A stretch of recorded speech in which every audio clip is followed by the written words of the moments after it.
Bismillahirrahmanirrahim. Assalamualaikum warahmatullahi wabarakatuh. Alhamdulillahi rabbil alamin. Wassalatu wassalamu ala ashrafil anbiya'i wal mursalin Muhammadin wa ala alihi wa sahbihi ajma'in.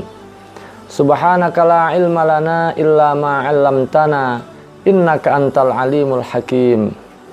Allahumma inna nas'aluka ilman nafi'a wa rizqan thayyiba wa amalan mutaqabbala. Allahumma inna na'udzubika min ilmin la yanfa' wa min qalbin la yakhsha wa min nafsin la tashba wa min da'watin la yustajabu laha. Rabbi shrah li sadri wa yassir li amri wahlul 'uqdatam min lisani yafqahu qawli. Amma ba'd.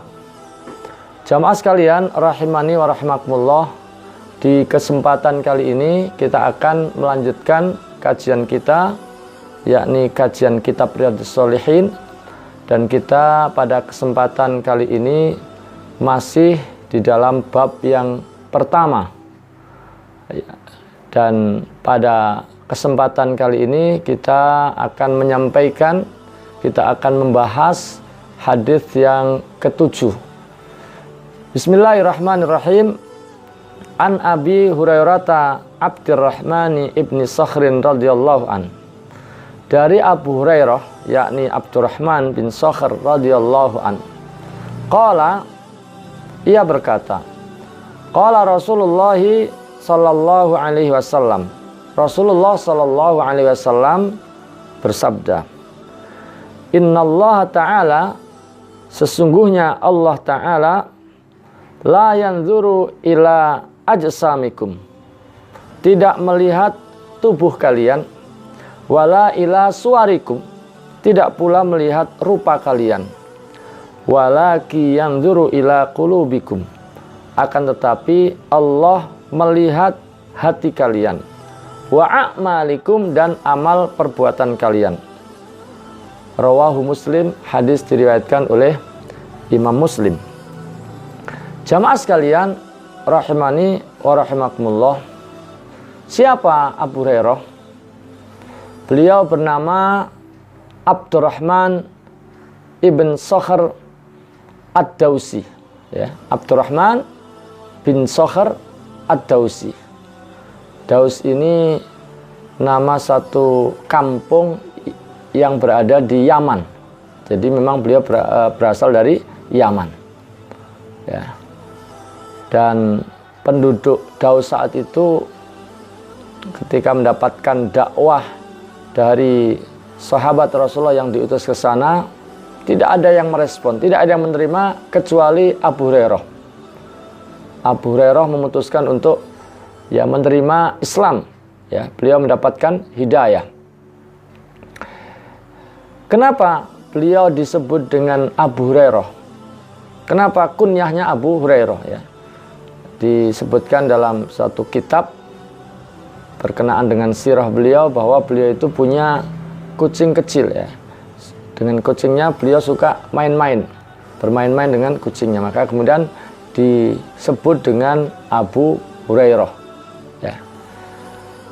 Setelah memutuskan masuk Islam, beliau menyiapkan diri untuk kemudian berangkat ke Madinah untuk menemui Rasulullah Shallallahu Alaihi Wasallam, ya. Ketika sampai di Madinah, ternyata Rasulullah Sallallahu Alaihi Wasallam sedang berada di medan Khaybar, ya. Saat itu sedang berlangsung Ghazwatu Khaybar. Khaybar itu nama satu daerah yang jaraknya kira-kira 80 mil dari kota Madinah ke arah utara, yang merupakan basis daripada orang-orang Yahudi, ya. Ya, Khaybar menjadi markas konspirasi, markas pengkhianatan, ya. Juga termasuk pangkalan militer, termasuk juga menjadi sumber dan pemicu permusuhan terhadap kaum muslimin, ya. Di tempat itulah, ya, upaya-upaya untuk menghimpun kekuatan dari berbagai macam suku-suku, kabilah-kabilah dilakukan di dalam rangka memerangi kaum muslimin. Dan karena itu Rasulullah SAW memutuskan untuk memerangi Khaybar, ya, yang merupakan basis terkuat yang dimiliki oleh orang Yahudi. Karena kalau dibiarkan ini akan sangat membahayakan eksistensi dakwah Islamnya, eksistensi kaum muslimin. Singkat cerita, ya, setelah berlangsung cukup alot, cukup berat, karena itu adalah markas atau basis yang paling kuat, ya, benteng terkuat yang dimiliki Yahudi. Tapi dengan izin Allah SWT akhirnya bisa ditaklukkan, bisa dikalahkan. Dan di antara tawanan perang, ya, yang didapatkan oleh kaum muslimin adalah ada seorang wanita yang namanya Sofiyah. Sofiyah ini putri seorang tokoh Yahudi, yaitu Huyai bin Akhtab. Jadi Sofiyah binti Huyai bin Akhtab. Dan setelah menjadi tawanan, Sofiyah memutuskan untuk masuk Islam. Dan di kemudian hari Sofiyah menjadi istri Rasulullah Shallallahu Alaihi Wasallam, sehingga beliau adalah salah satu daripada Ummul Mukminin, ya, karena semua istri Rasulullah adalah, ya, Ummul Mukminin. Suatu ketika Sofiyah ini mendengar ada di antara istri Nabi yang mengungkapkan atau menyebut Sofiyah itu dengan sebutan bintu Yahudi, ya, putri dari seorang Yahudi, ya. Dan ini membuat dia sedih, membuat menangis. Ketika ditanya oleh Rasulullah, dia jelaskan kenapa menangis. Maka kemudian Rasulullah SAW membesarkan hatinya dan menjelaskan bahwa kamu adalah anak dari seorang nabi, masih punya darah keturunan nabi dari jalur Harun, ya. Dan pamanmu adalah juga seorang nabi, yaitu Musa. Sementara suamimu adalah seorang nabi. Nah, ini tentu kemuliaan yang luar biasa yang dimiliki oleh Sofiyah. Jamaah sekalian, rahimani wa rahimakumullah, kita kembali kepada Abu Hurairah, ya. Jadi Abu Hurairah begitu datang di Madinah tidak mendapati Rasulullah, maka beliau segera menyusul ke Khaybar. Dan kemudian setelah masuk Islam, beliau mulazamah tamah. Beliau selalu membersamai Rasulullah SAW. Di mana ada Rasul, kapan ada Rasul, maka di situ ada Abu Hurairah. Maka wajar di kalangan para sahabat, betapapun masuk Islamnya, ya, tergolong agak belakangan, ya, sekitar tahun 7 Hijriah, tetapi karena mulazamahnya yang begitu luar biasa, maka beliau termasuk bahkan yang paling banyak meriwayatkan hadis dari Nabi Shallallahu Alaihi Wasallam, ya. Menurut satu catatan para ulama, ya, bahwa Abu Hurairah ini meriwayatkan hadis sekitar 5.374 hadis, ya. Ini tergolong yang paling banyak di kalangan para sahabat. Jamaah sekalian, rahimani wa rahimakumullah. Ya, ini artinya bahwa Abu Hurairah punya peran yang sangat besar, ya, terhadap hadis-hadis Nabi Shallallahu Alaihi Wasallam, ya. Tentu sangat memberikan manfaat dan sangat berjasa bagi dakwah Islam. Namun demikian, ada hal menarik ketika beliau sakit, ya. Suatu ketika saat sakit beliau didapati sedang menangis. Dan kemudian ditanya, kenapa menangis? Maka beliau mengatakan, saya menangis bukan karena menangisi dunia kalian. Yang saya tangisi adalah karena perjalanan yang akan aku lalui sangatlah panjang. Sementara bekal yang kupersiapkan sangatlah sedikit. Saat ini saya berada di tangga yang akan mengantarkan ke surga atau ke neraka. Dan saya tidak tahu, ya, kemana saya akan diletakkan.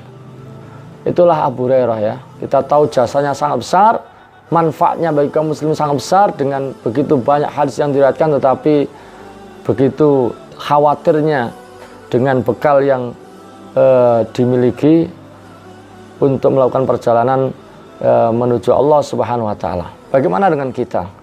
Harusnya lebih sedih daripada, lebih takut, lebih khawatir daripada seorang Abu Hurairah. Jamaah sekalian rahimakumullah, Abu Hurairah ini pernah minta doa kepada Rasulullah ya, karena pada saat itu, saat dia masuk Islam, ibunya belum Islam ya, bahkan sempat mengeluarkan kata-kata yang negatif kepada Rasulullah SAW. Maka Abu Hurairah datang pada Rasulullah minta agar ibunya didoakan mendapatkan hidayah. Dan kemudian Rasulullah SAW mendoakan, Allahumma hdi umma Abi Hurairah, ya Allah berikanlah hidayah kepada ibunya Abu Hurairah. Dan kemudian tidak lama setelah itu ibunya masuk Islam. Dan kemudian Abu Hurairah juga minta didoakan agar dirinya dan juga ibunya dicintai oleh kaum muslimin. Dan Rasulullah pun mendoakan Abu Hurairah dan ibunya agar dicintai oleh kaum muslimin, dan juga mereka juga mencintai kaum muslimin. Dan itulah yang kemudian didapatkan oleh Abu Hurairah ya. Tidak seorang pun dari orang yang beriman, betapapun belum pernah melihatnya ya, tapi kemudian semuanya mencintai Abu Hurairah. Dan wajib, bagian daripada keimanan kita adalah juga wajib mencintai Abu Hurairah. Di antara wasiat yang pernah disampaikan oleh Rasulullah kepada Abu Hurairah adalah yang sangat masyhur. Abu Hurairah pernah mengatakan, Ausani Khalili sallallahu alaihi wasallam bisalat ya. Orang yang sangat aku cintai ya, Khalilku, yakni orang yang sangat aku cintai, yakni Rasulullah sallallahu alaihi wasallam pernah berwasiat kepadaku bisalat, yaitu dengan 3 hal. Apa 3 hal itu? Siyami salasati ayyam min kulli syahr, yaitu berpuasa 3 hari dalam setiap bulan.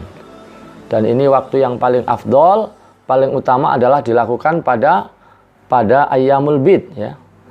Kalau tidak bisa karena satu dan hal di ayyamul bid tanggal 13, 14, 15 tiap bulan Qamariyah, maka bisa dilakukan di hari yang lain. Yang penting adalah 3 hari dalam setiap bulan. Yang kedua, rakaatai duha, 2 rakaat salat duha. Ini tentu jumlah minimal, karena jumlah salat duha tidak hanya 2 rakaat, tapi bagi orang yang ya tidak bisa lebih dari itu, minimal sekurang-kurangnya adalah 2 rakaat. Ya. Dan yang ketiga, wasiat Rasulullah pada Abu Hurairah yang hakikatnya adalah juga wasiat untuk kita semuanya adalah wa an utira qabla an anam, dan aku diwasiatkan untuk melakukan witir sebelum tidur. Idealnya witir itu adalah dilakukan sesudah ya salat malam, dan waktu yang paling afdal adalah sepertiga malam terakhir. Tapi bagi orang yang dalam suatu kondisi tidak bisa mengerjakan di waktu yang utama tersebut, maka ya sekurang-kurangnya adalah ya dilakukan sebelum tidur ya. Jangan sampai kemudian tidak mengerjakan. Jamaah sekalian rahimani wa rahimakumullah, kita kembali kepada hadis tadi. Apa yang kita bisa simpulkan dari hadis yang kita baca tadi? Rasulullah SAW mengatakan bahwa innallaha la yanzuru ila ajsamikum. Sesungguhnya Allah tidak melihat kepada tubuh kalian. Artinya Allah tidak melihat kita apakah fisik kita itu besar, kecil, gemuk, ya, kurus, ya, bobotnya berat ataukah ringan, ataukah fisik kita sehat, sakit. Nah, ini tidak dilihat itunya. Ya. Wala ila suwarikum. Allah juga tidak melihat kepada rupa kalian. Ada yang dikaruniai dengan rupa ganteng, cantik, ya. Ada yang rupanya tidak ganteng, tidak cantik, gitu ya. Itu semua tidak dilihat oleh Allah. Artinya Allah tidak akan memberikan pahala kepada seseorang dengan pertimbangan fisik yang ideal, fisik yang atletis, ya. Atau Allah juga tidak melihat atau tidak memberikan pahala karena rupa yang cantik, rupa yang ganteng, tidak. Ya. Juga tidak memberikan dosa kepada orang, catatan dosa karena ya berat tubuh yang kurang ideal atau wajah yang jelek, tidak. Ya. Tapi kata Allah, walakin yanzuru ila qulubikum wa a'malikum. Kata Rasulullah, walakin yanzuru ila qulubikum wa a'malikum. Akan tetapi Allah melihat hati kalian, ya, wa a'malikum, dan amal perbuatan yang kalian lakukan. Jadi yang dilihat adalah amal. Amal disertai dengan niat yang baik, niat yang ikhlas karena Allah. Itulah yang kemudian akan menyebabkan seseorang mendapatkan pahala atau tidak. Dia beramal soleh, beramal kebajikan, ya, melakukan, ya, perintah-perintah Allah disertai dengan niat yang benar, niat yang ikhlas, maka itulah yang akan menyebabkan orang mendapatkan pahala di sisi Allah Subhanahu wa taala. Dan itulah yang akan menjadikan seseorang itu mulia di sisi Allah Subhanahu wa taala. Ini sesuai dengan firman Allah ketika menjelaskan tentang, ya, kemuliaan seseorang di sisi Allah adalah ternyata tergantung bukan pada fisik, bukan tergantung pada rupa seseorang, tetapi karena ketakwaannya. Inna akramakum indallahi atqakum. Ya, sesungguhnya orang yang paling mulia di sisi Allah adalah orang yang paling bertakwa di antara kalian. Jadi yang menjadi pertimbangan seseorang itu mendapatkan pahala bukan rupa, bukan wajah, tetapi adalah amal dan hati, ya. Amal perbuatan sesuai dengan yang diperintahkan dan kemudian disertai dengan niat yang baik, niat yang ikhlas karena Allah Subhanahu wa taala. Jamaah sekalian rahimakumullah. Jadi hadis ini juga memberikan petunjuk kepada kita agar, ya, kita punya perhatian yang besar terhadap kondisi hati kita, terhadap perbaikan hati kita.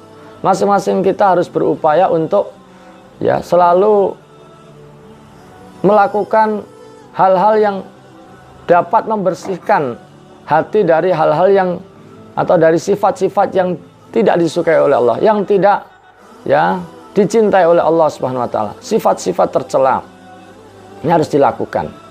Bahkan perbaikan hati itu harus lebih didahulukan daripada perbaikan yang sifatnya lahiriah, sifatnya fisik, ya. Lebih harus dikedepankan daripada hal-hal yang sifatnya amal zahir, ya.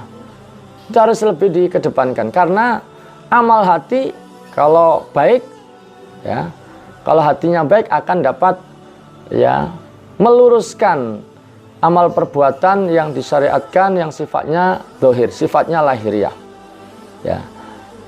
Dan bahkan kadang-kadang ada amal zahir, amal yang dilakukan oleh seseorang yang nampak baik, nampak soleh gitu, ya, tapi kemudian karena niatnya rusak, niatnya tidak benar, maka di sisi Allah tidak ada nilainya sama sekali. Oleh karena itu, maka hadis ini menganjurkan kepada kita semuanya untuk memiliki perhatian yang besar terhadap perbaikan hati. Ya, di samping tentu kita beramal, tapi yang sangat menentukan seseorang itu adalah di samping amal perbuatan adalah niat yang baik dan keikhlasan karena Allah Subhanahu wa taala. Ini tentu dari sisi Allah Subhanahu wa taala.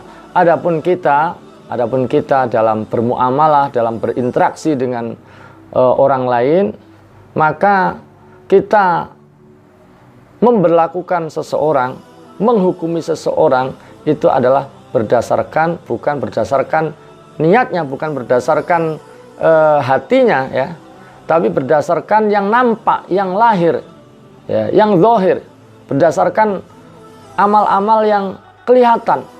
Nah, kita memberlakukan orang, menghukumi orang adalah berdasarkan itu. Adapun terkait dengan niatnya, terkait dengan hatinya, itu kita serahkan kepada Allah Subhanahu wa ta'ala. Itu kalau kaitannya dengan kita bermuamalah dengan orang lain. Tapi dalam kaitan tadi agar kita mendapatkan nilai di sisi Allah, mendapatkan pahala, maka ya tadi, walakin yanzuru ila qulubikum wa a'malikum. Allah akan memberikan pahala itu adalah berdasarkan hati, niat kalian, keikhlasan kalian, juga amal-amal soleh kalian. Bukan kepada pertimbangan rupa, bukan pertimbangan kepada fisik, ya. Oleh karena itu orang yang dikaruniai rupa yang baik, fisik yang baik, tidaklah kemudian hal itu menyebabkan dia sombong. Karena itu tidak akan punya nilai sama sekali si Allah Subhanahu wa ta'ala. Dia bersyukur dengan wajah yang ganteng, wajah yang cantik, tapi tidak membuatnya dia sombong, bahkan mengantarkan kepada hal yang buruk lainnya. Sebaliknya orang yang dikaruniai wajah kurang ideal menurut ukuran umum, maka juga tidak perlu bersedih, ya, karena itu juga tidak akan menyebabkan orang mendapatkan ya keburukan di sisi Allah, mendapatkan dosa gara-gara fisik yang demikian. Karena yang dipandang oleh Allah Subhanahu wa ta'ala akan mendapatkan pahala itu adalah hati dan berdasarkan amal perbuatannya. Mudah-mudahan penjelasan ini bermanfaat, dan insya Allah kita lanjutkan dalam kesempatan yang lain. Assalamualaikum warahmatullahi wabarakatuh.